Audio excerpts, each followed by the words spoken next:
naman dito sa panibagong video sa akin, no? So, ang susunod naman na po na video natin is ito pong isa mga pinakamura na 1TB na Gen 4 M.2 NVMe SSD. At ito po ang Lexar NM710. So ito pong Lexar NM710, binili ko po siya sa Dynatech sa Shopee. If I'm not mistaken, Dynatech is DynaQuest pero for Shopee. Anyway, pero ito po ay isang 1TB, no?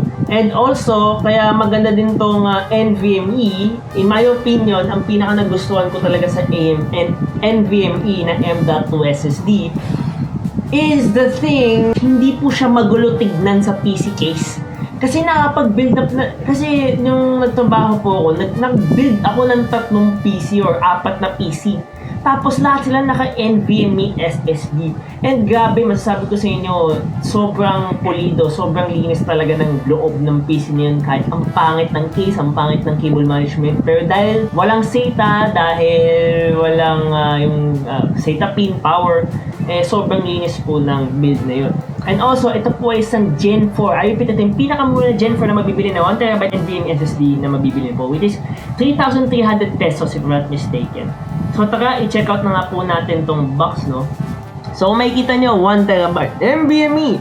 And also, yung read niya is 5,000 megabytes per second, which is, I'm not a geek sa mga speed and shit.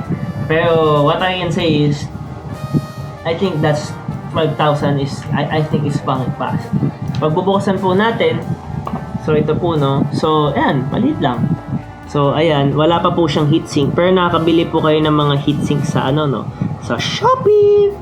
Like mga 200 pesos, and then it will improve its performance and longevity, of course. So, ito, Lexar 710. So, kung meron po kayong mga gusto i-upgrade, kung meron po kayong another slot ng NVMe SSD, pwede po ito yung isa sa mga great upgrade. And of course, ito po ay isang backwards compatible. Katulad po ng motherboard ko dito, meron po siyang Gen 4, nakikita nyo, meron siyang Gen 4, which is ito sa taas, which is dapat mas malapit sa CPU. Yun talaga yun. Mas malapit sa CPU, that shit is probably Gen 4. Tapos ito naman sunod is 3.0 or Gen 3. So, kapag itong Gen 4, nalapak ko sa Gen 3, sasabog ba ang PC ko?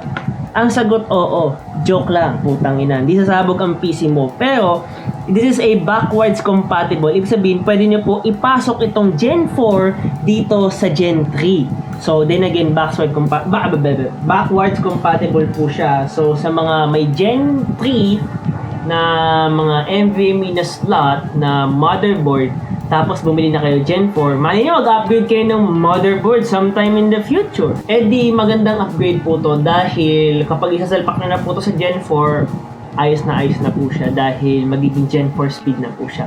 So, yun lang, no? So, thank you sa panibagong video na pinanood nyo po, and hintayin nyo po ang aming susunod na video. Oh my God, naipit. Oh my God, naipit si Idol. Yan. Oh, anyways, binabasa ko pala din yung ano. Very good, I must say. Very good.